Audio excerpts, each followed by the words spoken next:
حضور صلی اللہ علیہ وسلم کا حلم اور برداشت کیسا تھا؟ آپ کو کبھی غصہ نہیں آتا تھا۔ تورات میں رسول اللہ صلی اللہ علیہ وسلم کی جو صفات لکھی ہوئی ہیں، یہودی ان صفات کے ذریعے سے رسول اللہ صلی اللہ علیہ وسلم کو بہت اچھی طرح پہچانتے تھے۔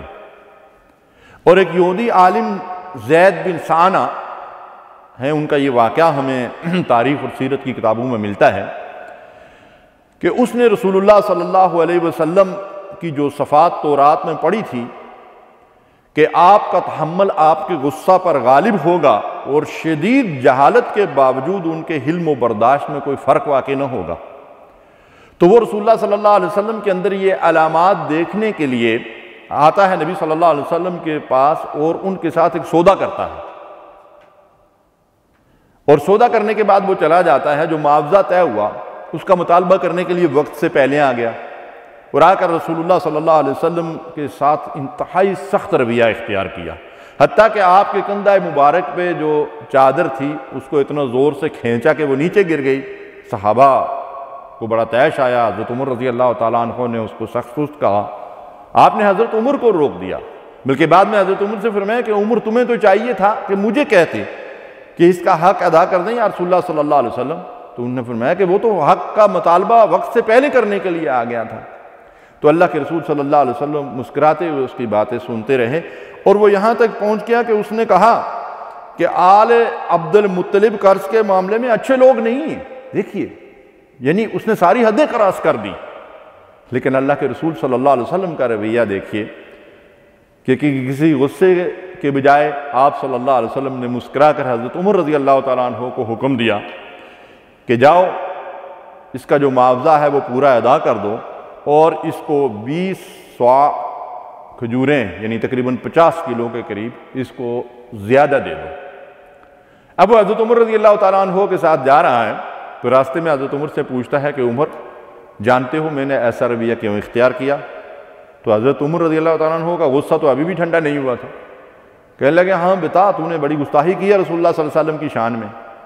تو پھر اس نے بات یہ بتائی کہ میں نے تورات میں آخری نبی کی جو صفات پڑھی تھیں ان میں سے ایک اہم صفت یہ تھی کہ کبھی ان کو غصہ نہیں آتا، ان کا تحمل اور ان کا برداشت جو ہے اس کو کوئی آدمی ذکر نہیں پہنچا سکتا۔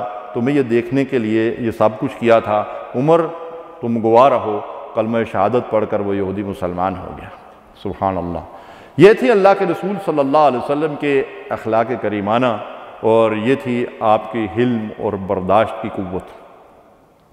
اب رسول اللہ صلی اللہ علیہ وسلم کو اللہ تبارک و تعالیٰ نے عفو و درگزر کا حکم دیا، اور آپ کی وساطت سے پوری امت کو اس بات کا حکم دیا کہ ہم لوگوں کے قصور معاف کر دیا کریں، خواہ ان کے جرائم اور ان کے قصور کتنے بڑے بڑے ہی کیوں نہ ہوں۔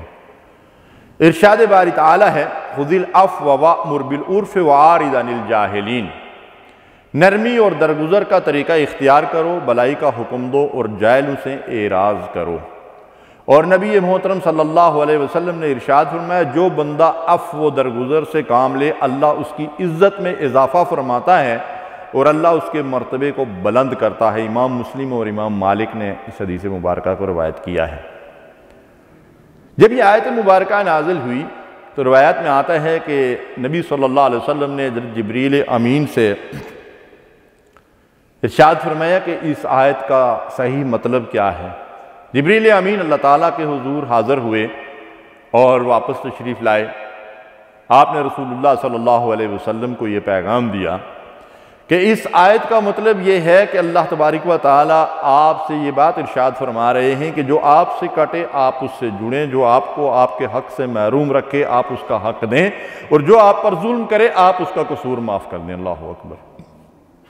اب یہ جو احکامات اللہ نے اپنے رسول کو دیے اور رسول اللہ صلی اللہ علیہ وسلم نے یہ احکامات ہم تک پہنچائے اور ہمیں اس بات کا حکم دیا کہ بہترین اخلاق یہ ہیں کہ جو تم سے کٹے تم اس سے جڑو، یعنی صلہ رحمی کا جو حکم دیا گیا ہے بالخصوص یہ تو ہر مسلمان کے لیے ہے، ہر انسان کے لیے ہے۔ جو ہم سے دور ہو ہم اس کے قریب ہونے کی کوشش کریں، کسی سے تعلقات منقطع نہ کریں، خاص طور پر قریبی رشتہ داروں سے، کیونکہ قطع تعلق کرنا بہت بڑا گناہ ہے۔ قطع رحمی کرنے والا جنت میں داخل نہ ہوگا۔ اور حضور نے ارشاد فرمایا کہ صلہ رحمی کرنے والا جو ہے اس کی زندگی میں اور اس کے رزق میں اللہ تبارک و تعالیٰ برکت عطا فرماتے ہیں۔ تو صلہ رحمی کیا ہے؟ رسول اللہ صلی اللہ علیہ وسلم نے فرمایا کہ صلہ رحمی یہ نہیں ہے کہ تم اپنے اس رشتہ دار کو جو ہے وہ اس کی آؤ بوگت کرو جو تمہاری آؤ بوگت کرے، اس کی دعوتیں کرو، اس کو گھر بلاؤ، جو تمہیں قرض دے تم اس کو قرض دو۔ فرمایا یہ تو بدلہ ہے۔ فرمایا بہترین اخلاق سے یہ ہیں، صلہ رحمی یہ ہے کہ جو تم سے کٹے تم اس سے جڑو، اور جو تمہارے حق سے تمہیں محروم رکھے تم اس کا حق بو، اور قریبی رشتہ دار بھی اگر تمہارے ساتھ ظلم اور زیادتی کرے تو تم اس کا قصور معاف کر دو۔ یہ ہے صلہ رحمی۔ اور اللہ کے رسول صلی اللہ علیہ وسلم نے اس کی کتنی اعلیٰ مثالیں قائم کی، کتنے واقعات ہمیں رسول اللہ صلی اللہ علیہ وسلم کی زندگی میں ملتے ہیں۔ یعنی آپ مکے والوں کا ہی حال دیکھ لیجئے کہ رسول اللہ صلی اللہ علیہ وسلم کو کتنی اذیتیں ان لوگوں نے دی، کتنی تکلیفیں آپ کو پہنچائی، لیکن اللہ کے رسول صلی اللہ علیہ وسلم نے ان کے یہ سب بڑے بڑے قصور معاف کر دیے۔ اور جب آپ فاتحانہ مکہ میں داخل ہوئے تو وہ لوگ یہ سوچ رہے تھے کہ پتہ نہیں کس کس طریقے سے ہمیں قتل کیا جائے گا اور سولیوں پر لٹکایا جائے گا، لیکن اللہ کے رسول صلی اللہ علیہ وسلم نے فرمایا لا تثریب علیکم اليوم وانتم الطلقاء، تم سب کو معاف کر دیا گیا ہے، کسی سے کوئی داروگیر نہیں ہے۔ چند گستاخ رسول جو تھے ان کے علاوہ، جن کی تعداد 4 یا 6 تھی، ان کے علاوہ کسی شخص کو جو ہے وہ مطلب یہ ہے کہ کوئی تکلیف نہیں پہنچائے گی، کسی سے کوئی انتقام نہیں لیا گیا، بلکہ سب کو معاف کر دیا گیا۔ حتیٰ کہ بڑے بڑے مجرم بھی تھے۔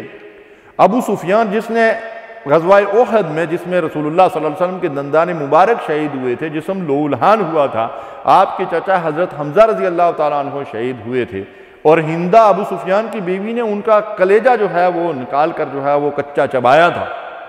اللہ کے رسول صلی اللہ علیہ وسلم نے اس ابو سفیان کو نہ صرف معاف کر دیا، بلکہ حضرت عباس رضی اللہ تعالیٰ عنہ جب ان کو لے کر آپ کی خدمت اقدس میں حاضر ہوئے اور انہوں نے اسلام قبول کر لیا، تو اللہ کے رسول صلی اللہ علیہ وسلم نے ان کی اتنی عزت افزائی فرمائی کہ رسول اللہ صلی اللہ علیہ وسلم نے فرمایا جو شخص حرم میں پناہ لے گا اس کے لیے بھی امان ہے، اور جو شخص ابو سفیان کے گھر میں پناہ لے گا اس کے لیے بھی امان ہے۔ اللہ اکبر۔ اور ہندہ جیسی خاتون کو رسول اللہ صلی اللہ علیہ وسلم نے ان کا قصور بھی معاف کر دیا، بلکہ وہ وحشی جس نے رسول اللہ صلی اللہ علیہ وسلم کے چچا اسد اللہ حضرت جو ہے وہ حمزہ رضی اللہ تعالیٰ عنہ کو شہید کیا تھا، وہ وحشی بھی جب رسول اللہ صلی اللہ علیہ وسلم کے پاس آیا، اگرچہ اس نے بڑا طویل مکالمہ کیا تھا رسول اللہ صلی اللہ علیہ وسلم سے، لیکن اللہ کے رسول صلی اللہ علیہ وسلم نے اسے بھی معاف فرما دیا۔ بس اتنا ارشاد فرمایا کہ تم میرے سامنے نہ آیا کرو کہ مجھے اپنے چچا کی تصویر جو ہے وہ یاد آ جاتی ہے جب میں تمہیں دیکھتا، لیکن اس کا قصور بھی معاف کر دیا اور وحشی بھی مسلمان ہو گیا۔ اللہ اکبر۔ یہ تھے رسول اللہ صلی اللہ علیہ وسلم کے اخلاق کریمانہ کہ اس طریقے سے آپ نے لوگوں کے دلوں کو جیتا۔ حضرت موسیٰ علیہ السلام نے اللہ تعالیٰ سے پوچھا کہ آئے میرے رب، آپ کے نزدیک آپ کے بندوں میں سے کون سب سے زیادہ پیارا ہے؟ یعنی میرے رب آپ کس بندے کو سب سے زیادہ محبوب بناتے ہیں؟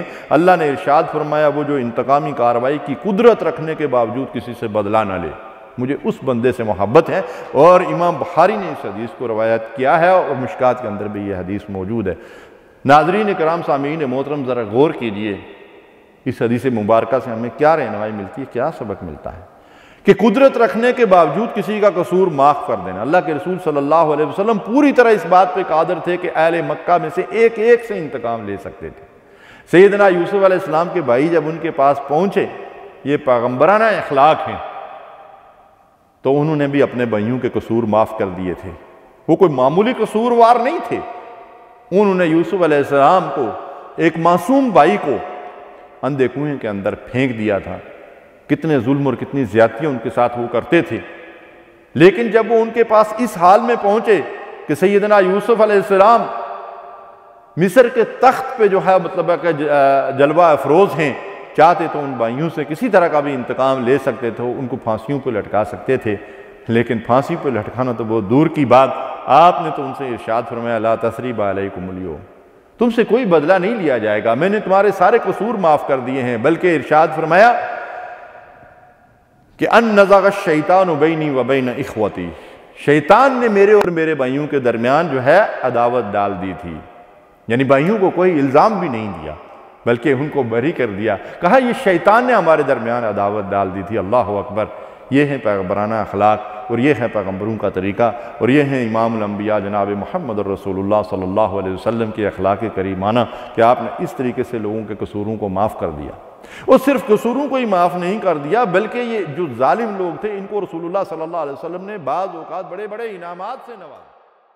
اللہم صلی علی سیدنا محمد وعلی آلہ وصحبہ